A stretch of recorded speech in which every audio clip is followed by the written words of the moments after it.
All right, what's up, everyone? Welcome to the SoulCast. I am your host, Scott, aka Zhang. Sorry it's been a little while. October was a really big, busy month for me. It's actually not even over yet, so that should tell you a little bit about how crazy busy it's been. But we're moving on. We're still doing this, doing the next character in the series, slowly but surely getting them all taken care of.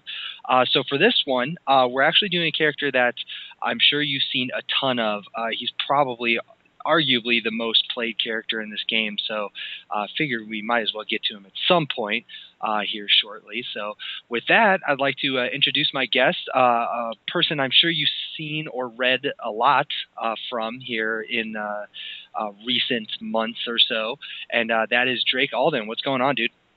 Hey, what's going on? So before we get started with the character stuff, this is the first time on the podcast for you.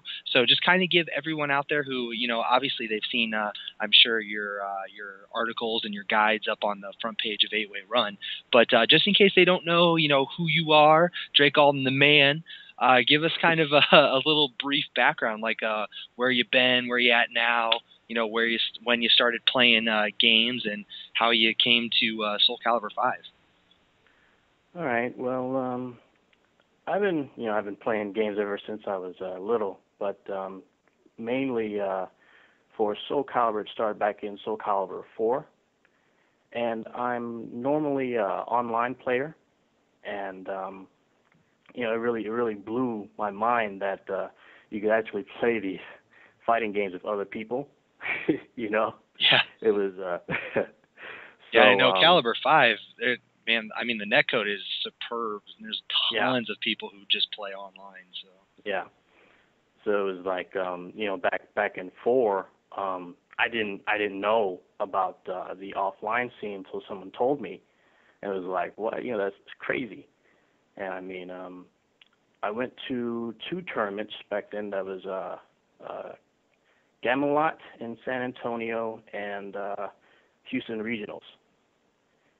And I couldn't go back to the tournament scene for like 3 years until Soul Calibur 5 came out.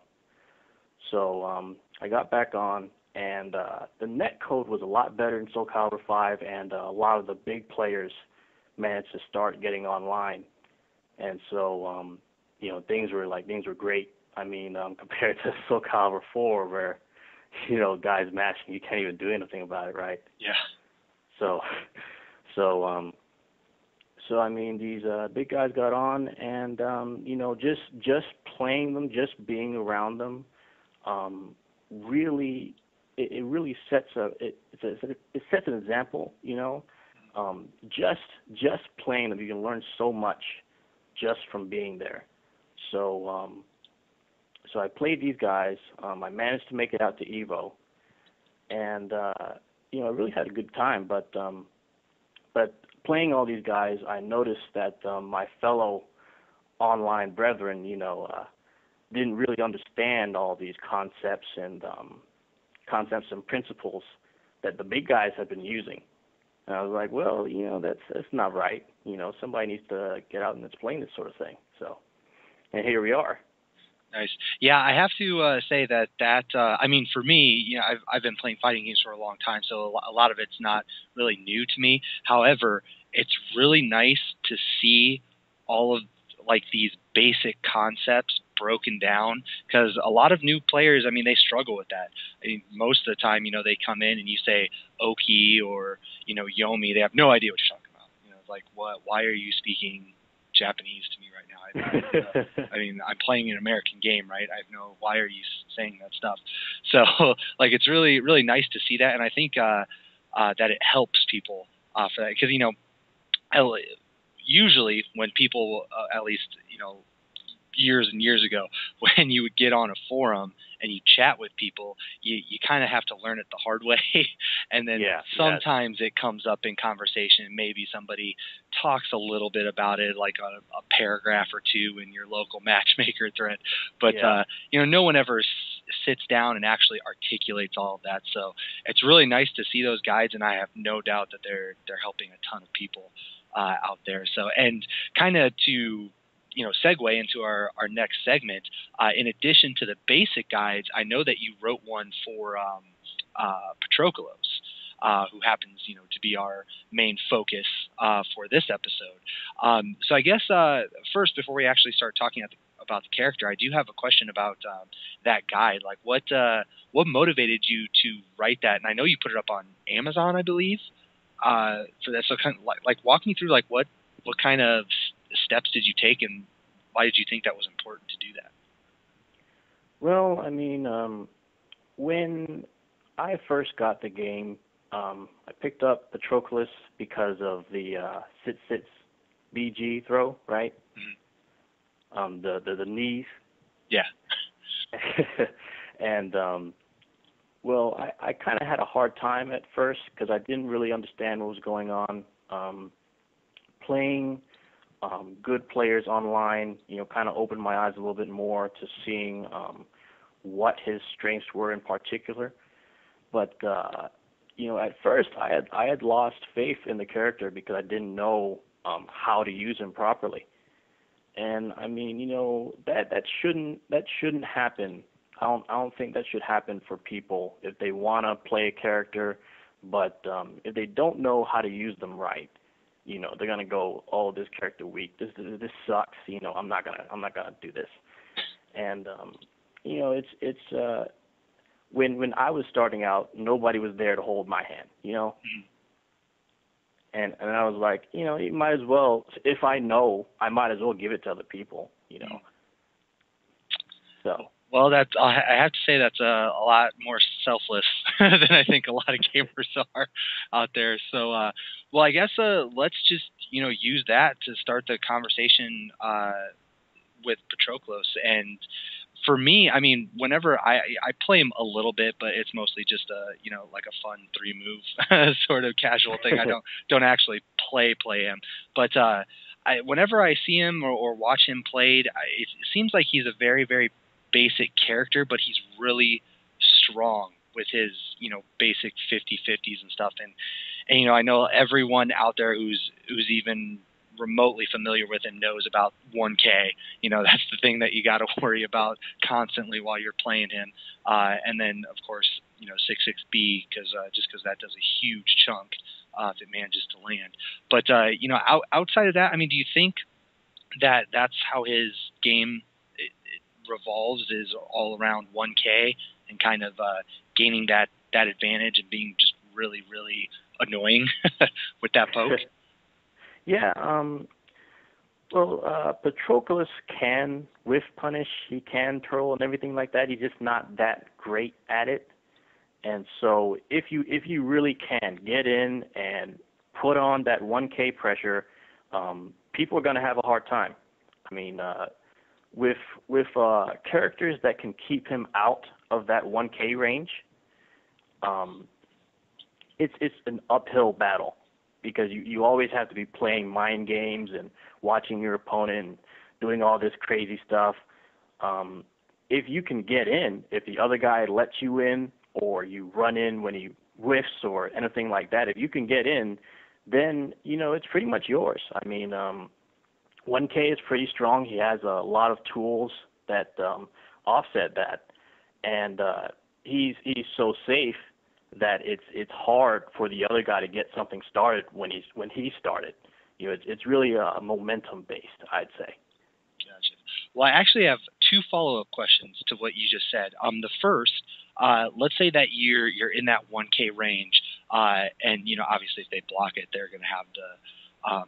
It's going to be their turn to attack at that point. But if it hits, what sort of options does he have? Like for somebody who's trying to pick him up, like what would you recommend you should be mixing up or doing at that point?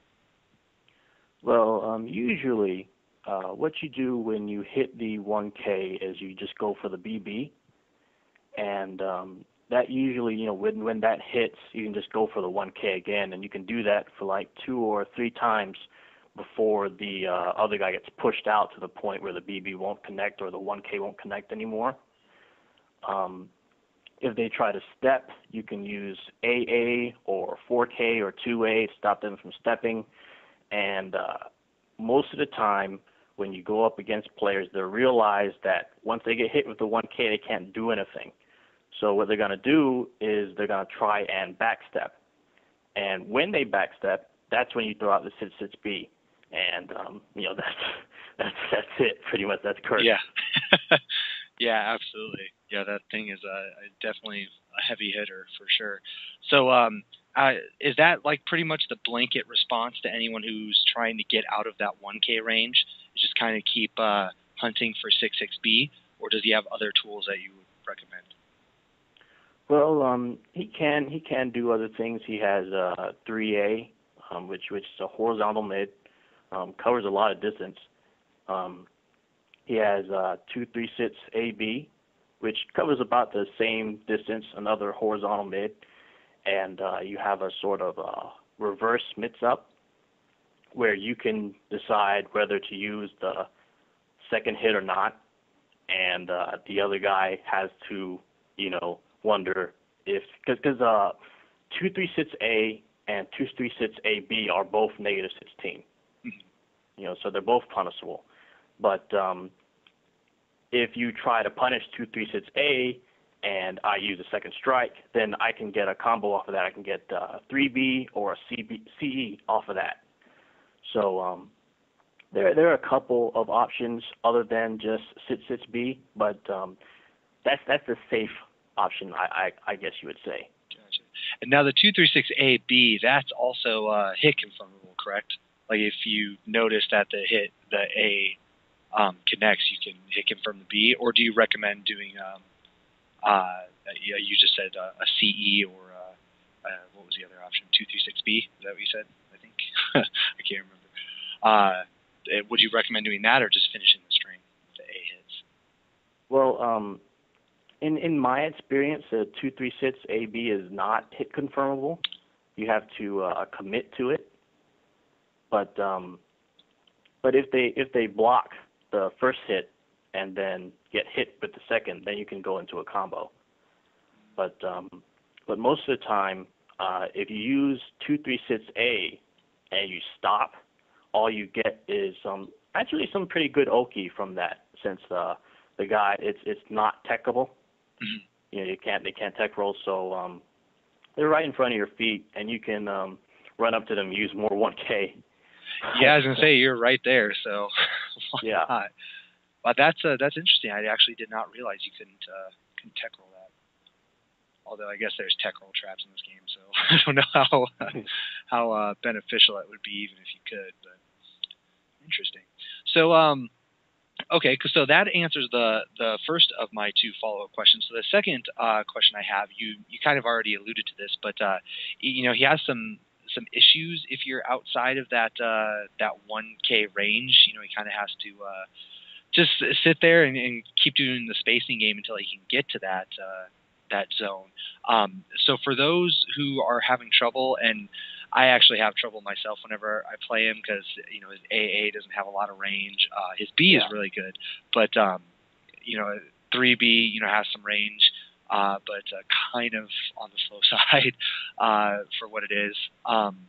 So, like, what if you're having trouble getting into that 1K range, that that comfort zone, that sweet spot? How do you recommend closing that distance? Well, it's really funny, when I was writing the articles about spacing and all that. I had to pretty much learn those while playing in the MLG Game Battles tournament in May. They had RTD and Link there, and something unique. And these guys really have good spacing, and they're not going to let me run in and 1K them, right? Yeah. Of course. And I mean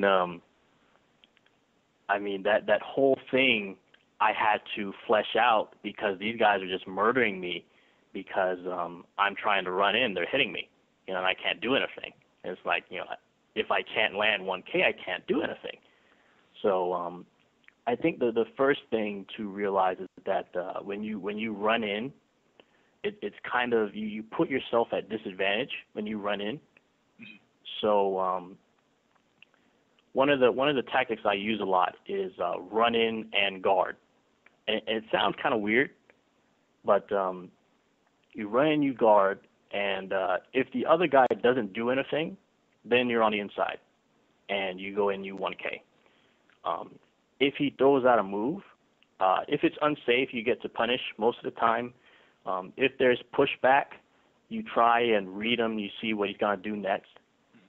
But usually the run-up guard works a lot, actually. Some characters have ways to deal with that, and so normally, and I thought this was funny. When I was learning it, I had to write it up on a card and stick it on the wall so I could look at it every time I was playing. When you're in the spacing game and they whiff, that's the best time to run in and 1K them. So you're not punishing in the traditional sense. You're just using that time to make up the space. Yeah, but the way I saw it was that Sit B is a great whiff punisher, but it doesn't work on all of the whiffs, and it won't work if you're late. So every time you see that Sit B is getting blocked, you need to be, if they're whiffing, you need to be running in and kicking them in the shin. Interesting. You know, it's funny that you mentioned, you know, how you wrote, you know, a little note for yourself and put it up on the wall. Because it's very, what's the best way to put this? It's very foreign to American players to like write notes like that. Like for whatever reason, we feel like we should just know. And if you're learning it properly, it should just become ingrained in your mind. And once you learn it, you know, you never have to learn it again and all this other stuff. But then we're surprised when we run into whether it be European players or, you know, Korean and Japanese players are especially known for this, but they have notebooks of notes. You know, I remember there was one instance where a big Tekken player, who was it? It might have been Nee, I think. But they came over for a big event. I want to say it was Final Round or something like that. And one of them he brought his notebook of notes, and it had like pages for every single character. And you know, that's a whole different beast from Caliber, just because there's, you know, 80 billion characters in that game. But you know, still, like it's one of those things where if you feel the need to make notes, and I know that there was somebody who not too long ago actually, and it might have been in one of your articles actually, somebody mentioned how they had a notebook that they wrote down notes as they went, you know, playing online matches or whatever.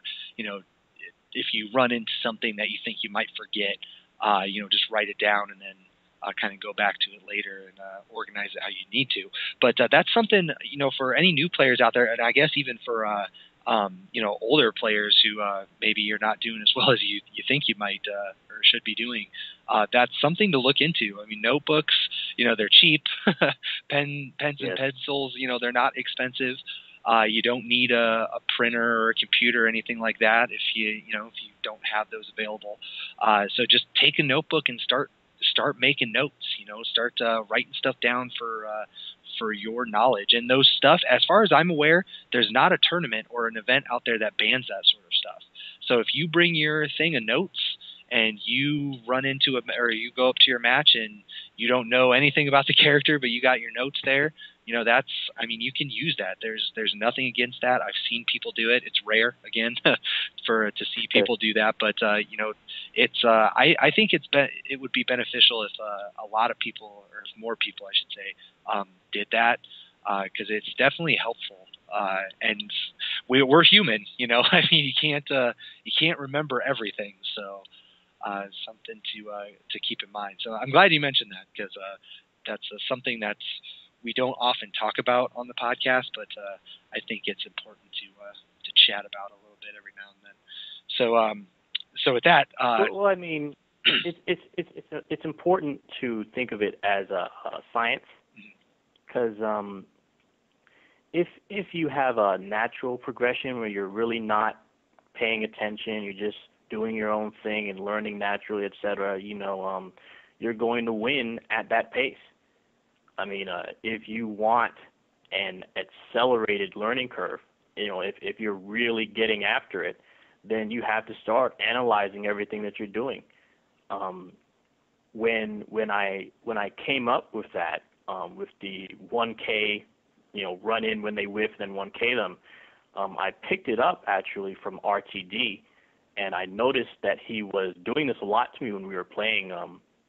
I normally, the great thing about online is that you get to see your last 8 replays, right? Mm. And I usually take these replays and I save them and I analyze the crap out of them. I mean, frame by frame, what is going on, what's happening. And I noticed that RTD, every time I missed, he'd throw me. He'd run in and he'd throw me, and it's really effective. And I was like, what is going on? What is happening? And I noticed what he was doing, and I started using it on other people, and I started landing more 1Ks. I mean, it's just a scientific approach. You take what works from other people, and you put it in your own playstyle. Interesting. That's actually a really good advice. I completely forgot. Like, it's very new to me with the whole because I've never played online up until Caliber 5 came out, and then I was like, wow, this is actually very playable. So I started playing online, but a lot of I never used the replay or like the capture features or anything. In recent games. Up to this point, they would give you like an option after the match ended to save your replay or your whatever. For whatever reason, I never used those. And with online now in Caliber, and then they do the same thing in Tekken as well. They automatically save like X amount. For Caliber, you said it was 8. I'm not sure what it is for Tekken, but I want to say it's around that amount, like somewhere between 10 and 15.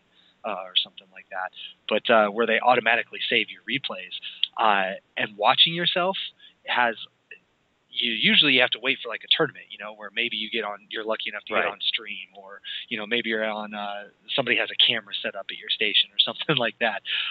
But it's usually pretty rare, at least unless you're a big player, then people are recording you all the time.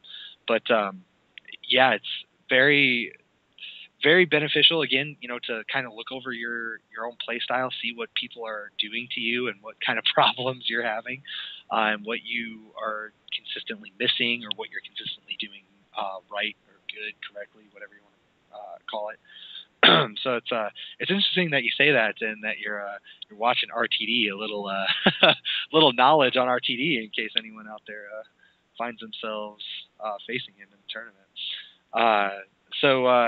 With that, I guess we kind of went over the 1K thing and that whole game, as well as the spacing stuff. I wanted to go back to something that you said right at the beginning when we started this conversation. You said, hopefully I'm remembering this correctly, but that he's not very good at like the punishing aspect or that sort of thing.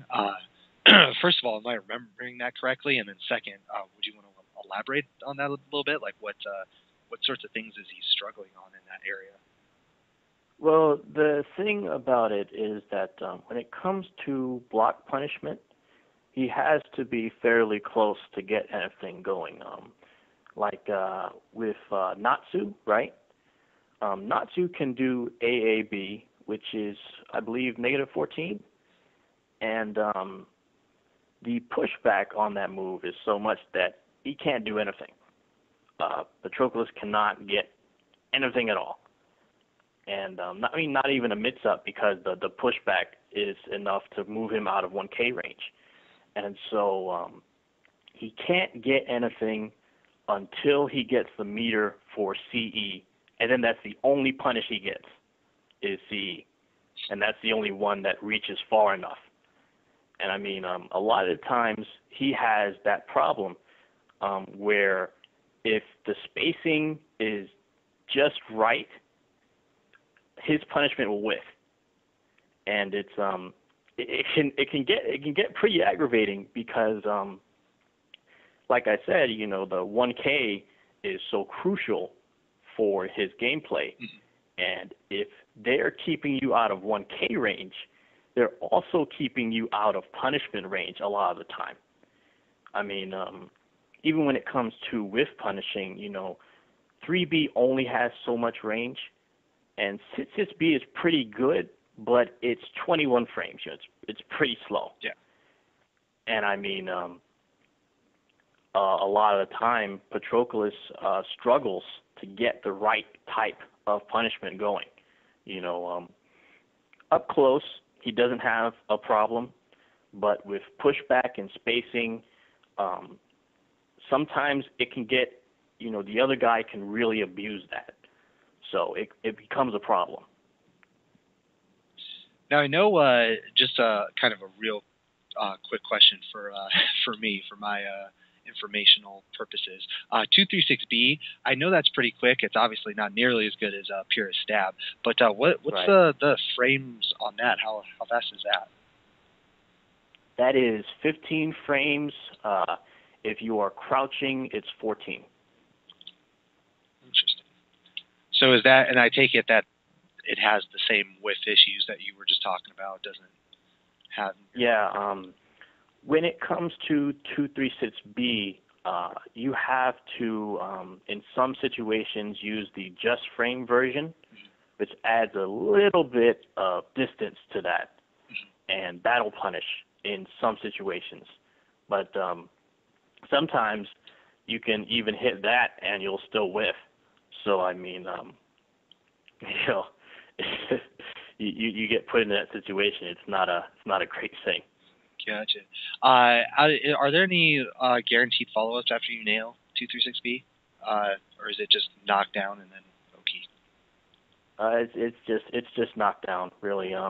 If you use the Brave Edge version, you get a 4-4B, or you can use other things like a dash-in 236K or other things. But those are usually kind of high execution. But yeah, you can get a 4-4B, 2B plus K.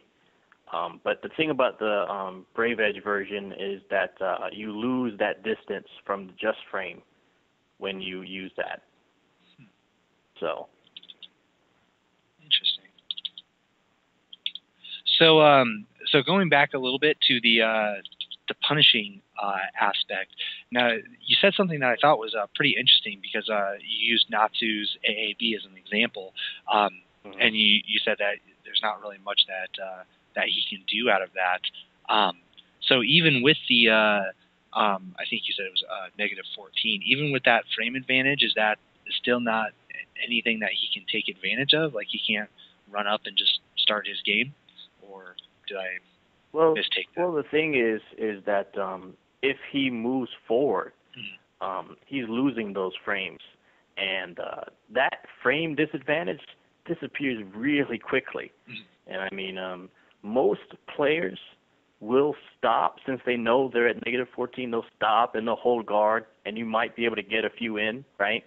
But sometimes I'll get an unsafe move blocked, right, and I'll run in, and the other guy knows that he's unsafe, and I'll run in and I'll get counter hit.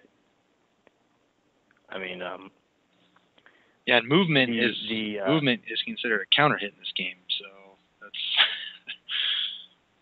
I think it's silly, but still something that you have to take into account. So just the moving alone, you don't even have to do anything. Just going forward can get you counter hit. Well, the thing about the forward step, right, is the forward step is usually cancelable by guard, right? And if my memory serves me correctly, you only get counter hit for the side steps and the back steps, but the front steps are just normal hits. But normally what ends up happening is that I'll run forward and try to 1K or throw, and it'll be too slow. It's too late, and I'll get interrupted. Interesting. see. So in that particular situation, then, like, let's say you do get a scenario where you're in that range where you probably should be able to punish something, but because of the pushback, you can't. What do you recommend? Just backing off and kind of resetting the spacing, and then kind of go from there, or? Yeah, that's usually what I do. I mean, it's really up to you. You can try to run up and guard and see what they're going to do, or you can try to reset the spacing. It depends on how you feel. Sometimes the thing about the run up guard is that if you play the spacing game too much, some characters and some players will be a lot better, and you'll have a hard time getting anything started. And so you have to at least give the illusion of pressure, even if there really is none. Sometimes. It's an interesting way to think about it. Well, I don't really have any follow-up questions. I feel like I don't have any segue into a next thing. So I guess I do have another topic that I want to talk about with him. But before I do, any last comments or anything about the whole punishing game or those situations we were just talking about? Well, I guess part of the reason why I wrote the guide is that, and I know it sounds funny, but like I was saying, sits B does not work for every whiff. It's kind of funny when you put it that way, but you just can't do sits B all day, and people, I'm sure people are going, okay, what are you talking about? I thought this character was just that. Yeah, just that. You have to pretty much analyze your opponent's whiffs and treat it like a block punish list, because if you're doing sits B and it's getting blocked, you're not getting anything done. Especially at that tip spacing where you're trying to get that whiff punish. Sure, you're only -2, but sits B, doesn't do a whole lot of guard damage. It piles up, little by little. And so in the meantime, the other guy is just free to do whatever, and it's not a good situation. So you pretty much have to know what you're going to be whiff punishing with. You have to treat it like a block punish list. So interesting. Actually, real quick, something that you just said about oh my God, what was it? Oh, you were just saying something I wanted to. Oh well, I guess I'll remember it later. Ask then. Okay, well, in that particular case, since we're kind of talking about the 66B and stuff, one thing that I wanted to ask about, just because I'm curious. I know that when I first picked him up, I really wasn't watching anybody playing. I was just kind of going through the move list and doing my own thing.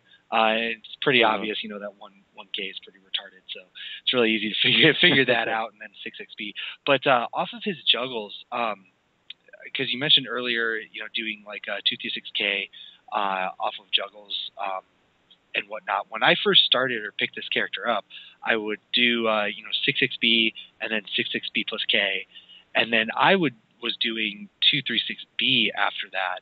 And if you get the just frame, it does a healthy chunk.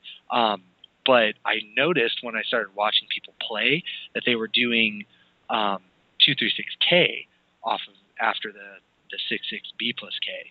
So I guess kind of a dual topic here, because I'm sure I have no doubt that that's for OP purposes. But I'm kind of curious, what is that set up that's so, I guess, so much better than doing a pure damage 236B or maybe the Brave Edge version if you wanted to push to a wall or something like that? Well, aside from the wall carry, like you mentioned, the thing about the 236K is you get around 77 damage for the whole thing, and then it's pretty much a guaranteed 50-50 mid-sub. You can go for the 3B or the 1K, and really it can't do anything about it. I mean, they can't tech. If they try to roll, those two options cover pretty much everything they can do. So you have a lot of pressure right there just from landing the sit-sits-B. So it's kind of like I was saying, it's a momentum thing where you land one sit-sits-B and you can keep them on the ground for the rest of the match. Interesting. And then I presume that you can do the 236K off of 3B as well. Yes, you can, but the Oki is not as good as off of the sit-sits-BK. Yeah, it looks like it pushes away. With the funny thing about 3B and 236K is that if the opponent gets up and decides they want to attack, right? They don't want to tech back or roll back or anything like that. They want to move forward. 3B will a lot of times, if they decide to get up, will relaunch them. So it's a funny spacing, but sometimes it'll catch side rolls, and if they stand up and they decide, I want to attack now, 3B will relaunch them, and you can get another 236K or CE or whatever you want. So what's the best option then off of 3B when you launch? Just another 3B? Well, when you relaunch them, it's the same launch height. So it's funny. I have done this where the other guy just wouldn't stop attacking at disadvantage, and so I would 3B 236K, and they attack, and I'd counter hit 3B 236K, and then they attack, and I'd counter hit 3B 236K. That keeps going on and on and on until they decide, okay, this, I can't deal with this. I'm going to block now. So off of a 3B launch, you still do the 236K? Yes. Oh. Okay, so because that looks, maybe I'm just messing it up, because it looks like it knocks away. It doesn't give you the same like launch, or I shouldn't say launch, but like float, I guess is the best way to describe that. Because again, maybe I'm not doing it fast enough, but like how I'm doing it right now, it looks like it knocks away a pretty good distance off of 3B. Am I just messing that up, or are they? They're getting relaunched, right? Well, I'm doing the 3B and then 236K, and it just kind of knocks them away, like they do kind of a little roll thing after it hits. Yeah. Is that because like I know off of if you do 66B plus K, it actually gives you like this really obnoxious float. I mean, if you're getting hit by it, like it barely pushes you anywhere. You're like right there, right at his feet. Am I doing that right off of the 3B, or am I not doing it fast enough? You should be doing it right. The thing about that setup is that the 236K knocks them away, and so they think they have enough time to hit you, but 3B covers that space. Oh, I see. Oh, and you can't roll away from that? You can back roll. Sometimes it'll catch side roll. Interesting. So if they back roll, I take it if you know that it's coming, you can just run up in 66B. Yeah, you can. What I like to do is usually I like to run up. You can sit B like you said. You can run up and you can 1K. I like using A plus G throw, and that's really another. Once that lands, that's another 50-50, just like off the sit B. Interesting. It's since we're kind of talking about Oki, you just mentioned the A grab, and then earlier, you mentioned the 66B B plus G grab. Like those, it seems like his grabs, like, I think they do average damage, it looks like. But, right. I mean, they're Oki alone, just because every single one of them, I think, leaves them right there at his feet. Because, the A grab does. The B grab, just the regular B grab, I mean, it looks like it still leaves them in that sweet spot area, unless I'm wrong and they can get out of it. Well, the thing about the regular B grab is that they can tech, and you recover a lot slower than they do when that happens. So a lot of times it's just a reset. But if they lie there, then they're yours. You can do whatever you want with them. But they can't do that off of the 6XB grab. Well, they can tech off of that, but that has tech traps in there, like 2K, 2A, CE works as a tech trap. So I think that was what was it, back and right? Yeah, but they have a lot less reason to tech after sits B G throw, because the tech traps are so dangerous. So you said 2K and 2A off of that, and does he have any like real big damage tech traps? Yeah, that's the CE off the sits. Okay, gotcha. Yeah. Interesting. Well, and I guess I would imagine, like, even if you tech roll, you could still just grab them again, even if they, because the tech roll would leave you right there. But interesting. All right, so so that was my really only question off of the juggles, because I started doing that, and then like off of 6XB, it was pretty obvious, because even if they tech rolled, you're still right there in their face. So that was pretty obvious, Oki game, or why that was better. But like 3B, I saw people doing that. I was like, oh, I can't get there fast enough. Like, what are they doing that I'm not doing? But that's are there any? I'm not insanely familiar with his move list, just because most people play him so basic. Outside of 3B and 6XB, does he have any like launches that you should be aware of? 1B. 1B. Mm-hmm.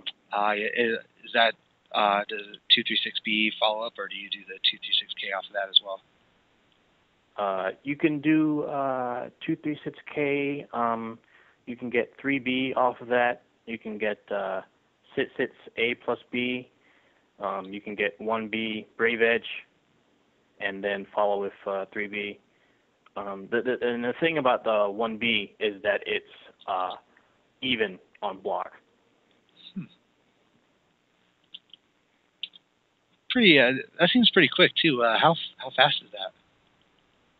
21 frames. Oh, I guess it's not nearly as fast as I thought it was, but it looks like it comes out pretty fast. That's for sure. So what looks like 3B leaves them right there in your face. What do you prefer? What is do you think the best option is off of that? Well, I usually go for the 3B because of the, like what you said, they're right there, and you can just run up and continue pressuring them. If I'm not going for the 3B, I usually go for the 1B Brave Edge into 3B combo, and that does a little bit more damage. And that's generally if I want to finish it. I usually don't if I need the damage. But most of the time, I just go for the regular 3B into the Oki. So interesting. So with all these these really safe, like you mentioned 1B is even on block, 6XB is safe. I'm not sure. 3B isn't safe, but I guess depending on the range and the character and whatnot. What is 3B? Is it just like negative? It's negative 16, but the thing about 3B is that the block stun is really short. So if you don't know that, you'll throw out your punishment and it'll be too late. Gotcha. So yeah, I knew that there was something tricky with 3B. So it's like it's technically punishable, but still something that you can do. So, but like excuse me, off of all of this stuff, just I mean the Oki that he gets, the pure damage, off of something like 1B if you decide to do the Brave Edge follow up to it. Do you think it makes up for the fact that he's kind of got the range issue and not very good at punishment, so to speak, or block punishment? Do you think it makes up for all that? Because I know like a lot of people think of him as one of the best characters in the game. So I mean, do you agree with that or?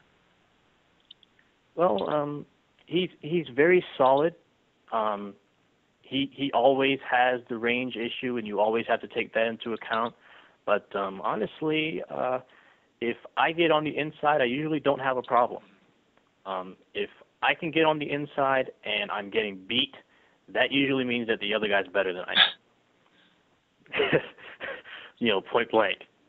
I mean, Patroklos has a move like 4-4A, right? Mm-hmm. And this move is horizontal mid, -2 on block. When it lands on counter hit, you either get a BB or I think you can get a 3KK, but I usually don't go for that because it's kind of inconsistent. But the big thing is that you go for the 4-4A, it lands on counter hit, and you get a CE. And that's another big launch for like, -2 on block. Yeah, so I guess from what you just said, then you're totally cool with not having a great punishment game, just because of all this damage and everything that he can do safely. Yeah, pretty much. I mean, once he's in, once he's got his momentum going, the spacing and the punishment doesn't matter. Gotcha. Oh man, I just had another question. I effing forgot it again.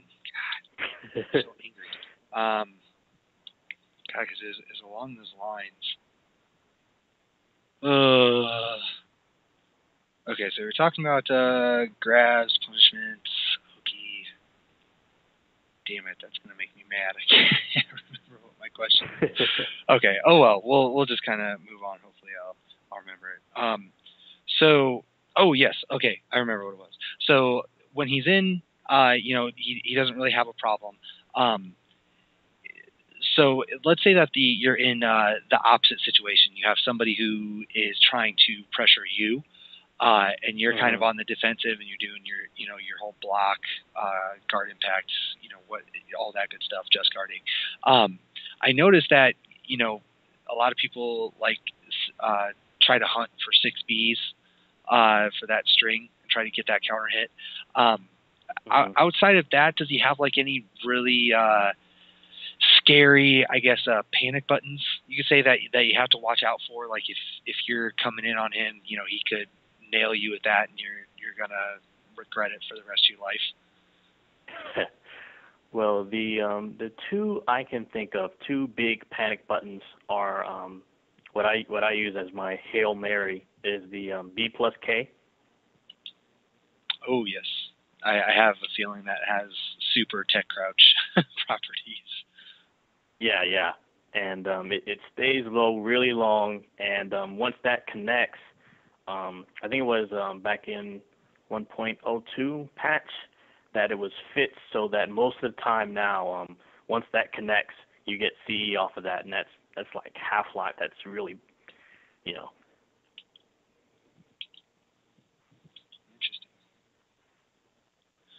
Okay, so that was the first one. What's the other one?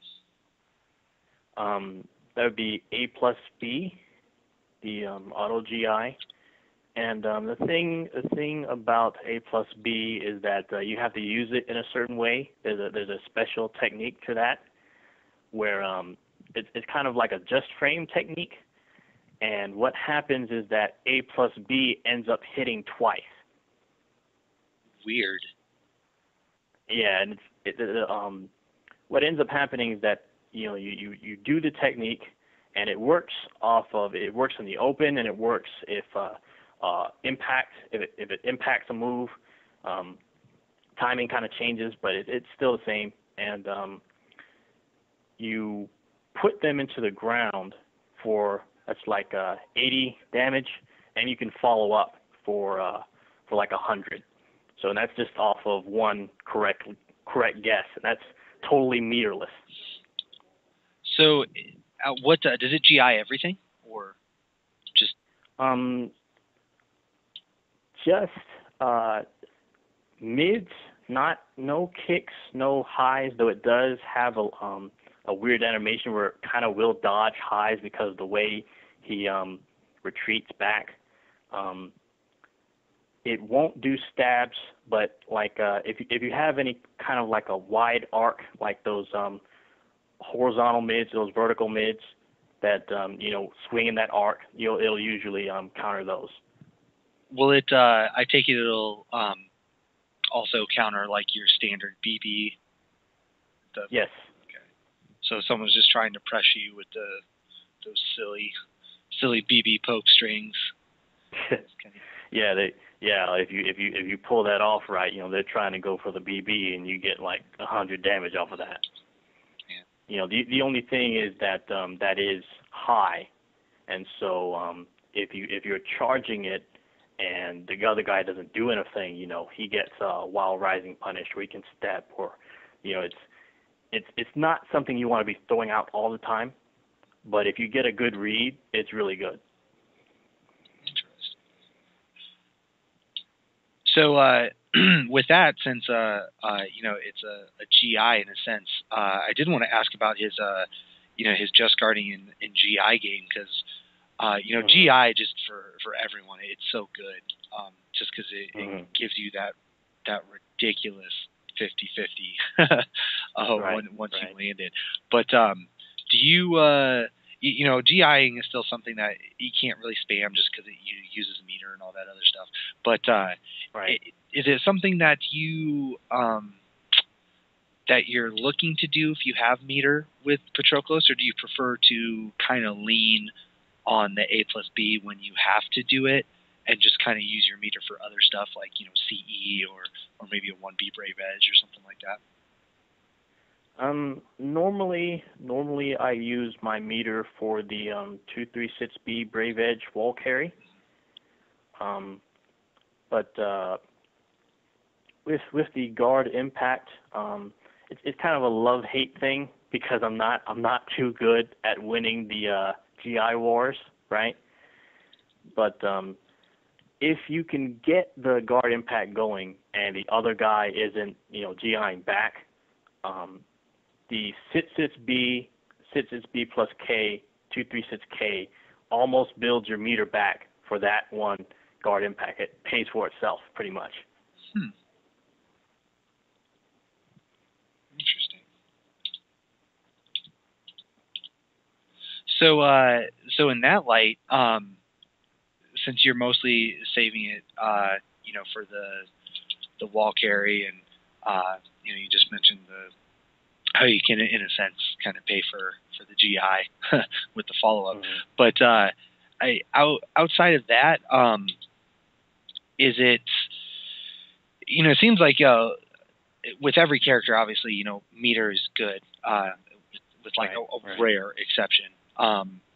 It's always going to help you, but it seems like he's one of those characters that with A+B, if you manage to land that, 6B just does ridiculous amounts of damage.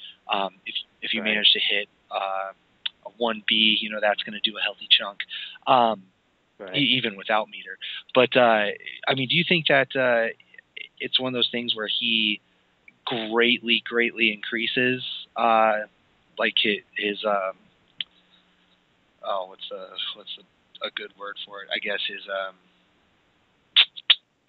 his tier level, I guess is a good way to say it, if he has meter? Or do you think he's just like it makes him better, but he's definitely somebody who doesn't need it? He definitely does get better with meter. Normally, the CE enables him to get those 90 damage punishes. You have to look those up, and you have to practice those. But they're really helpful when they come through. With the combos, like 3B CE is like 100 damage or so. Then you have the wall carry off of 236B Brave Edge, and getting the wall combo is always a good thing. It's like 100 damage or so. The other Brave Edge attacks are mostly combos. I mean, A Brave Edge is not that great, but I would say that he definitely gets better with meter.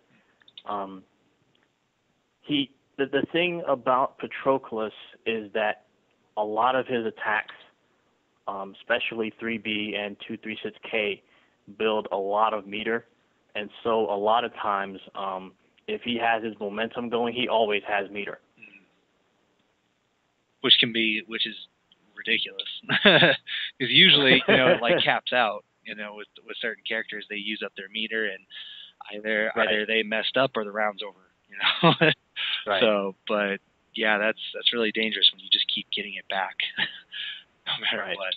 So, one thing, because you kind of you mentioned it a couple times already.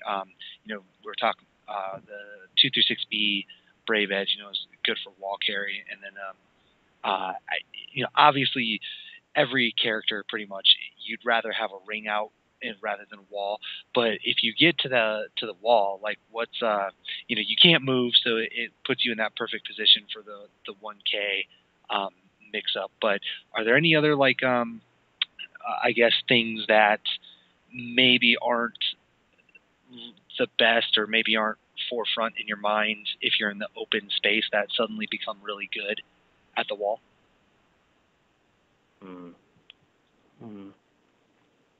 Hold on, I'll have to look this up. Yeah. Let's see here. Because it's not always the case. Sometimes it just makes your character better because the opponent can't go anywhere. But I know sometimes there's moves that are just kind of complete crap until all of a sudden you're at the wall, and then they become good.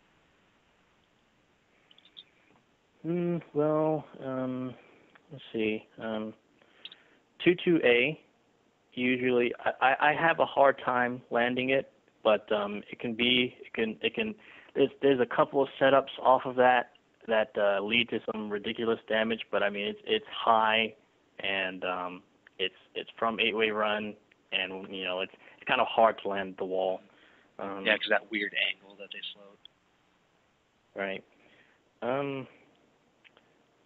What I like to do at the wall is I like to abuse 4-4A because they really have nowhere to go, and horizontal mid -2, and if they step, they get CE'd. So. And it looks like I actually every time I use that move, I'll be honest, I do it accidentally. I'm almost never intentionally doing that move, but it looks like it wall splats actually, which is pretty crazy. Does it actually? I don't know. The wall splat's kind of weird because he kind of runs by him a little bit. Are there any guaranteed follow-ups after that, or maybe I'm just hitting the wall wrong? Which are you getting? Are you doing 6-6A or 4-4A? Or sorry, 6-6A. Sorry. Oh yeah. With 6-6A up close, you do get a 3B. Farther out, you get a little bit more. The spacing kind of changes at the wall splat, and you do get a little bit more. I usually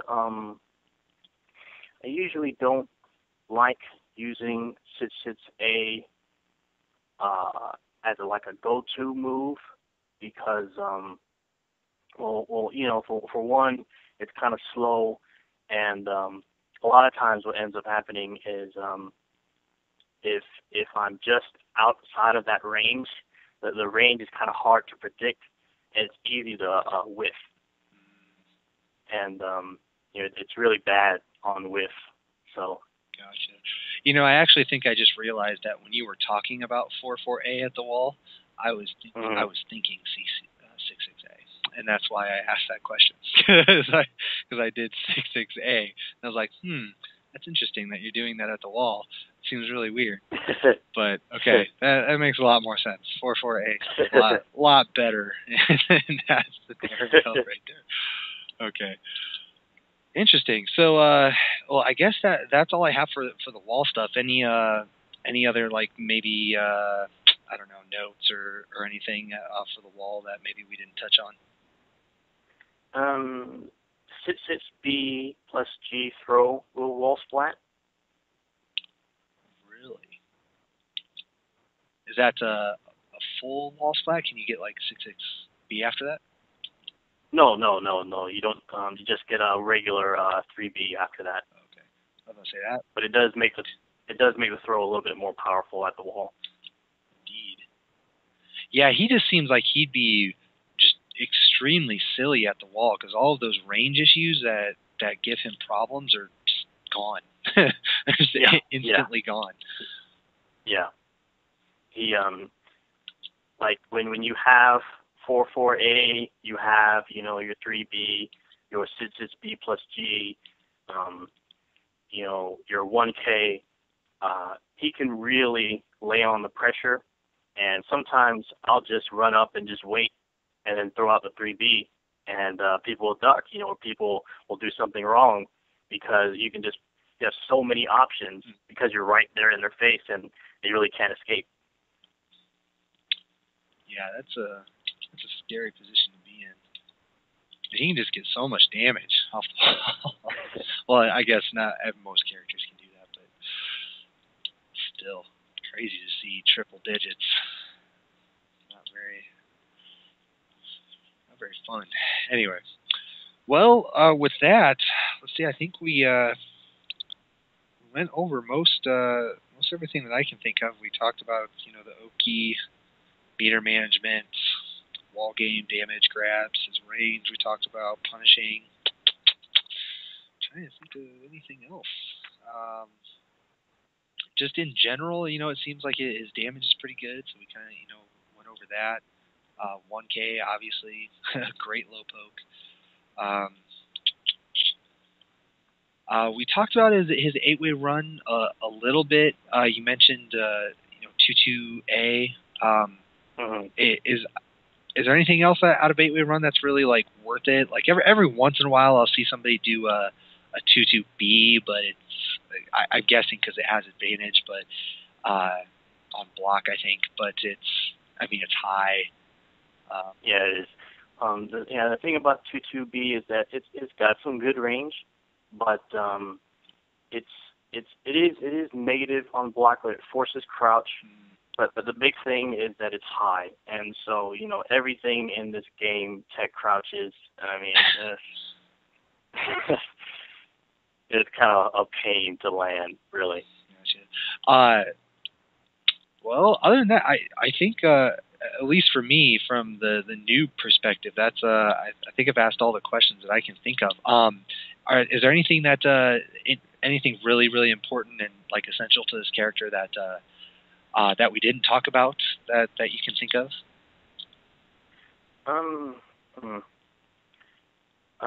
With the Just Guard,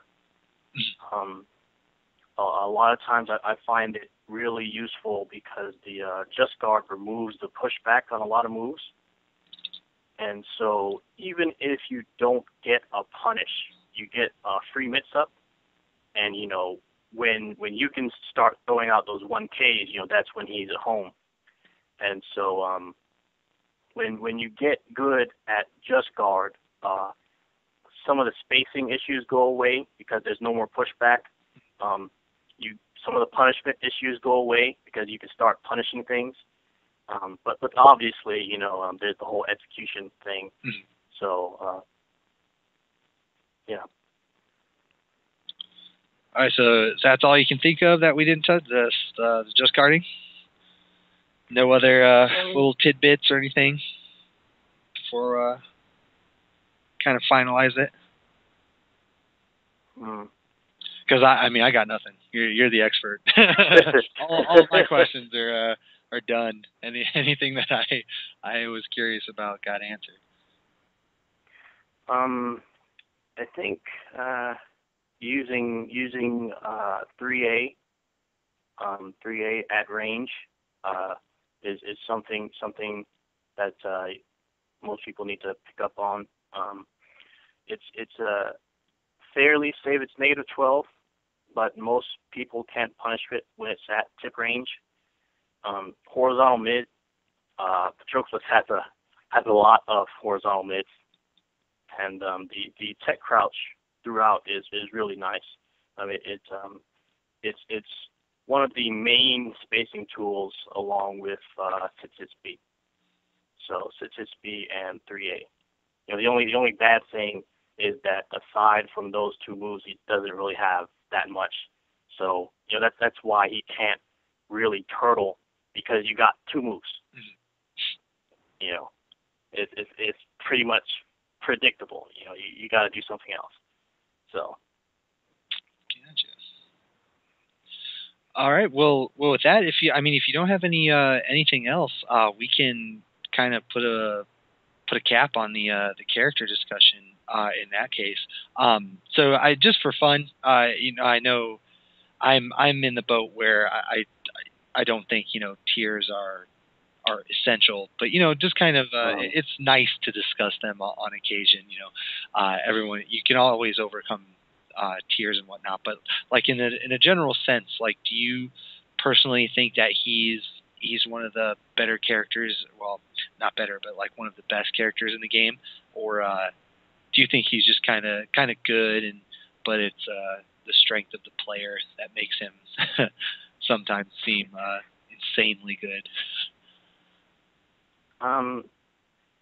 I'd say he's pretty high up there. He's not the best. He does have his weaknesses, but he's good enough that some people would say that he's broken. I'd like to disagree, but I'm kind of biased. Yeah. But he gets pretty good damage off of everything. He's fairly safe. The Oki is ridiculous all the time with him. I mean, like 236K, right? Mm-hmm.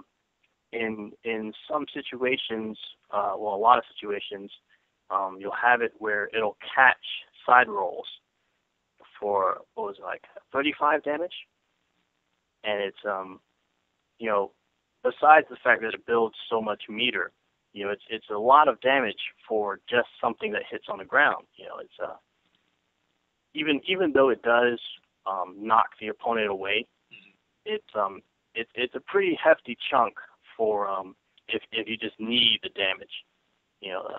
The 3B recovers a lot better, but the 236K, for Okizeme has saved my life a couple of times. Interesting. But so just kind of along that same train of thought, I guess. What are some matchups that maybe give him some troubles, like more than others? Because he seems like he's pretty well rounded for most characters, but like it would sound like a character that's extremely good at spacing would has the ability to kind of eat him up. Are there any like characters that you can think of that maybe you should probably do additional homework on just so that you don't get blown up when you happen to run into them? Pretty much any ranged character, your Nightmares, your Siegfrieds, your Ivies. Let's see. That's right. Franman was showing me like a long time ago, was showing me his Cervantes. I really couldn't get in on him. Really anybody with that sort of spacing power. It depends on the character. It depends on the character. It depends on the player. I'd like to say, if they let you in, then it's a done deal. But if they're keeping you out, you're gonna have to start working mind games and studying the matchup in order to get in. Because it really can be difficult if you don't have, like, say, for Ivy, and she can just do 3B and 214B all day, and it's hard to punish her for it.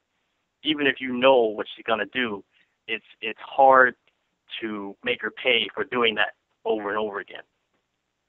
So you really have to know what the other guy's gonna do and really study the matchup, and kind of think outside the box for these situations. But otherwise he's usually solid. Interesting. Well, with that, I think we'll kind of end on that note where he's solid. Like he's really good. Obviously, if you're new to the game, even if you decide not to play him as a main character, I personally would still recommend him to a lot of new players, just because he gets you thinking about that Yomi and the Oki, because that's the main part of his game. So you kind of have to learn to read your opponent.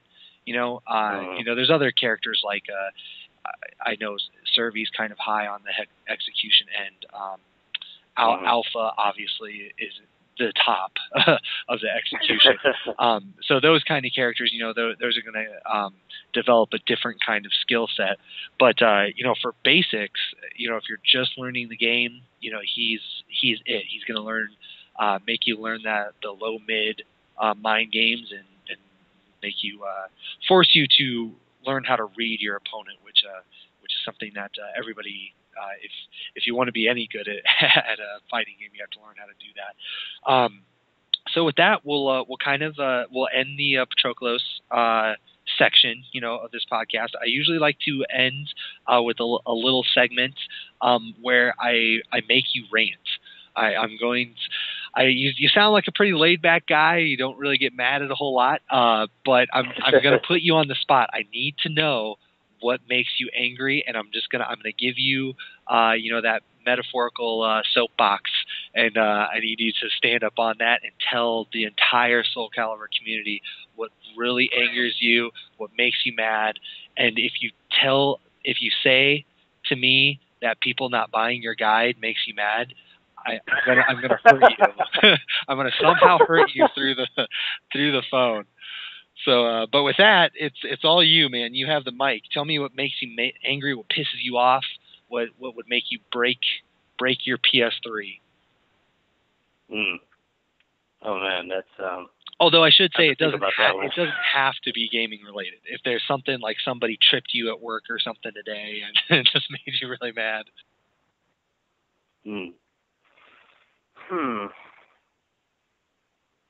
Well, I had to think about this one. And we just talked about this. I know you're a little farther south than where the hurricane's hitting, but I think you're in Florida, correct? I'm right. Okay. Yes. So, because I know that you're probably used to seeing a hurricane here or there. So, if you want to bitch about hurricanes, I'm totally cool about that.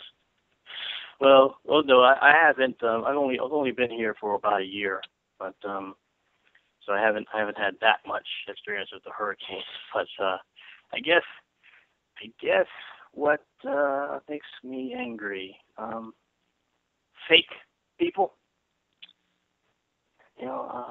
People try and put up a front and everything like that. Okay, see, now that sounds like it kind of has a backstory to it. So there's a name that you want to throw out there and expose somebody. I'm totally cool with that. No, it's not a specific thing aimed at anyone in particular, but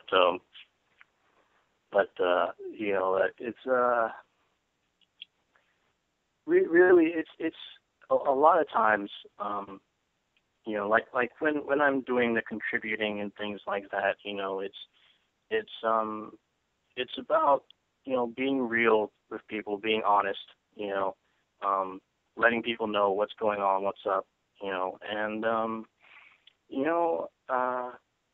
some people they want to keep things or or maybe they're the type that sees what you're doing, but they're really not, into that. They're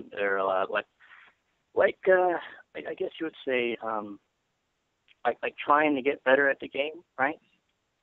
And some people will sit there and say that they're the best or whatever, and then really not have it. It's not there, and they're just talking out of their ass. And I mean, it's once upon a time, I did I did get into this little internet fight with this one guy on the Game FAQs board a long time ago. but I mean, it's well, your first mistake was being on those boards. Because those boards are terrible. So I'm actually blaming you for that fight because you were there in the first place. So when you say fake people, just out of curiosity, are you mostly talking about noobs who just kind of don't know what's going on with the game, or are you talking about like maybe those I don't want to say average, but like those experienced players, but the ones that never quite live up to the hype, the ones that kind of choke when they're in those big spots? Yeah, I mean, I've mellowed out, I've mellowed out about it. I kind of let people do their own thing, but I mean, it's like, you have people say certain things, and it gives the wrong impression of people. It gives the wrong impression of new players. It gives the wrong impression about the community. And like when I went to Evo, all these people are really good people. They're really cool people. And I mean, when people are fronting and tripping on the internet, it's like, that's not it. That's not what this game is about. That's not who these people are. That's not cool. Well, that is the nature of the internet. It allows you to be a jackass, and no one can do anything about it except scream in all caps. It's about the best that you can do. That was kind of a lame rant, but I'll let you get away with it. I was hoping that you were going to expose somebody there at one point, but it never happened. But to end the podcast, though, I do always like to give my guests the last word. So if you have any shout outs or anything like that, we can kind of end on that note. Or anything else you want to say. I don't know if there's some topic that you really want to talk about. we can do that too.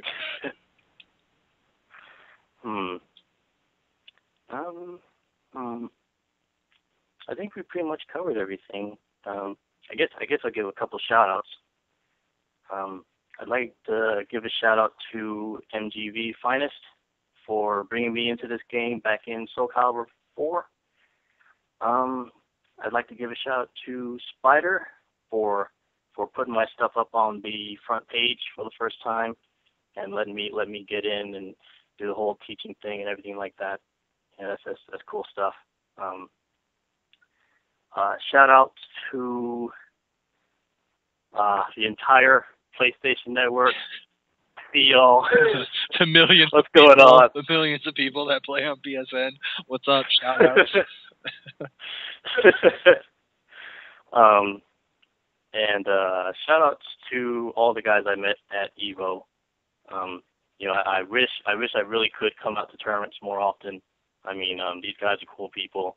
I'd like to hang out more, but my situation prevents me from doing so. But I mean, in the future, I'm still looking out for it. I still remember what's going on, so it's like I'd like to come out more. If I can. Are you anywhere near the because I know obviously Florida is a pretty big state. Are you in the area where they do CEO? I think they do it in Miami, if I remember correctly, but I've never been to one. I'm near Pensacola. It's northwest Florida. Oh wow. So it's like it's always been like this.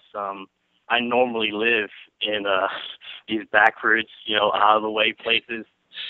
Yeah, because I think the only like real big city in that area of Florida is Jacksonville, right? Like I think that's probably the closest big city to you, I would guess. Unless I don't know, unless New Orleans or something is closer. I don't know. Yeah, everything's a good distance away. I managed to get good connections with everybody. But I mean, that's about it. Shout outs to online for allowing me to play the game. Funny. All right. Well, with that, I hope we're still kind of in that gray area because they haven't announced, or decided what's going to be at Evo next year. I know that they're going to be. It's pretty much all but a guarantee that they're going to reintroduce Tekken because there's a lot of tag going on right now. But I thought that Caliber. I mean, it got a good turnout last year, and I know that top 8 and all that stuff. The Japanese and what we had Singaporeans. I mean, we had all sorts of people, and it was. I was not there at Evo this last year, but I know that it was. It was really hype, and I was watching, and it was really entertaining. So I hope that they bring it back, even though it seems like it's kind of died down a little bit. But so with that, hopefully, you can make it out to Evo this year. We got chances are we got a good 6-7 months to plan that. And, well, I guess it's only October, so we've got more like 10 months, but in any case, I'm going to try my best to make it out, but we still have the Evo season and everything to get through before we get through that, so we'll kind of see where it goes. But with that, thanks a lot for coming on the podcast and chatting about this character, letting people know and giving them all the knowledge that they need. And then with that, I know you really haven't, but I will do a little promo here for your guide and tell everybody to to go out, on Amazon. I think it's I'm not exactly sure. I haven't checked the page or anything on Amazon, but I'm guessing that you can probably download it from like the Kindle or whatever. It's not out just yet. The proof just came in today, and I'll post a picture. I'm still working out the kinks before we put it up officially. Okay. But it's getting there. Did you? Well, I guess I remember there was like a little announcement on the ticker for your guide. Did you just like release like not a final version, but like maybe a rough draft or something like that people could download? Because I thought you were offering it like if people wanted just like as a TXT or a doc file or something like that. Or did I? Yeah, they're in the Patroklos Soul Arena. I have a couple of PDFs, and I'll continue as the guide progresses, since it's not yet full. Because I put in the basic stuff, and I'm working on putting in all the matchup data for everyone. So it's going to take a little while. Excellent. But yeah, I know matchup data takes forever. It takes so long. I tried doing that a long time ago with like Tekken. I was like, this is too much. This is way too much. I'm not organizing this. I'm going to keep my little notes and I'm going to be done with it. Because that stuff, the little intricacies of every character matchup there's just so many of them. It takes forever. But I'm glad to hear that you're doing that. It's a step in the right direction. I'm actually really excited to see something like this up on Amazon. I'm all about the indie authors and whatnot. And then we don't really have a whole lot of guides out there that aren't on the forums. Like the only stuff that you get are the I can't even think of like the Brady Games stuff, you know, yeah. where they contract a couple players who just kind of get a paid Right. and go to town on as much as they can in the small time frame that they're given. So it's nice to see that we're progressing a little bit and getting that stuff out there. So we will be looking forward to that. So if you don't have any last words, we'll put an end to this podcast, and thank everybody for listening. Thanks again for coming on here. Again, I don't know who's coming next for our next episode. Like I said, October was a little busy for me. So this, I think it's been like 3 or 4 weeks since we did Siegfried. So apologize for that. I would like to say, with the guide, as I'm putting stuff out, I'm going to be putting stuff out on PDF. Really, as it's being published, I don't like charging for things. I mean, the information makes people better. It makes people get better at the game. The only reason the book actually costs anything is because paper costs money. Mm-hmm. I mean, if I could give it away for free, I would. But I did just want to say that I will be giving away the electronic version for free. Yeah. But if you need something to hold in your hands, it's there for you. So. No, and I think that's completely fair too, because I mean, you figure all of this information, if you really want it, it's available to you on the forums. Like you said, you have those PDF files, and then for Amazon, the way that I think of it, any of that stuff, it's a lot like an app for your phone. It's like it's not necessary. It's not something you have to have, but paying a couple bucks to have that convenience, I'm totally cool with that. It's not like a Barnes and Noble price, where you're paying like $20 for this for this thing that you can just go download for free. That stuff's kind of ridiculous. But no, I think that's perfectly acceptable, at least in my eyes. And if anybody says different, I think they're just being whiny bitches about it. But yeah, that sounds completely cool for me. Any idea, out of curiosity, like how much that's going to be once it hits Amazon? The price? Yeah, because I'm guessing you'll have the physical book price, and then I'm sure they'll give you an option to put up like a Kindle version, or something like that, or an e-reader. Well, we can't really.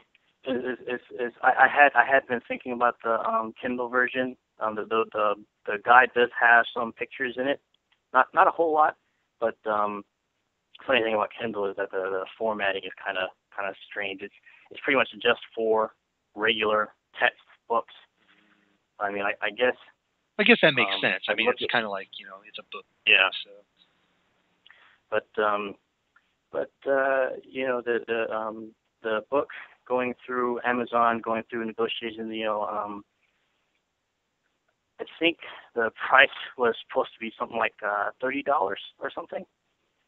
And that was why I was like, I was looking at that, and it's like, it doesn't make sense to look at people and go, give me your money, here's some information, pay me. And it's like, that's not right. People need to know this sort of thing so they can play the game. So it's like, if you want the information, come over to the Soul Arena. I'll show you some things. We've got some resources. If you want to get the book, like a physical copy, or you just want to send something my way, like that's cool too. I'm not a selling kind of guy. I don't want to push anything on anyone, So. All right. Well, I think we're all excited for that. Hopefully, other, kind of expert players or veteran players will kind of take up the torch on that and maybe get some other character guides out there. Yeah, that would be great. I think that would be really neat. Maybe I don't know exactly what you'd call it, but like maybe an advanced appendices for like the the Bible that they already put out, because I know that thing was really neat. And even though a lot of that became outdated once the patch hit, it still had a lot of good information in there, and a lot of people enjoyed having the paper versions of all the frame data that was on there. And even though a lot of it changed, a lot of it still stayed the same. So really awesome to have that, and to get more guides out there. So definitely something to be excited for. So with that, we'll wait for that, and we'll wait for that announcement, and we'll kind of revisit it once that happens and it goes live on Amazon. But aside from that, hopefully this will hold everybody off. And if you're looking for more information, like he just mentioned, hit up the regular PE forums on 8-Way Run. And I'm sure you'll find tons of information, more than you could possibly ever utilize on those forums. So with that, thanks everyone again for listening. Thanks again, Drake, for coming on and chatting with me and doing this. We'll do a first to 5 at some point here, and we'll get that up as well. I still want to continue the little recaps that I'm doing, so expect a little video that's probably between 5 and 10 minutes here as well. In addition to the podcast, for those who, for whatever reason, don't want to listen to the entirety of the podcast. So with that, like I mentioned, I don't know who's coming next, but we'll get it up here in a couple weeks, and we'll keep this going. So thank you again, everybody, for listening, and we will catch you next time.